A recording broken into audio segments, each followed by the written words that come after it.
Hey, everybody, this is Pastor Larry Huch, and I want to take a moment to say to all you, and especially pastors, that I want to invite you to come out on October 21st. We're going to do a concert. We're going to do a gathering. We're going to have all kinds of pastors praying over our nation and praying over our churches.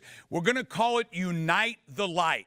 Because the Bible says, beware of the wiles, the strategies of the devil. And I see the devil in the media and in so many areas trying to divide us by race or divide us by churches. And yet God's word says, where there is unity, I will command my blessing there.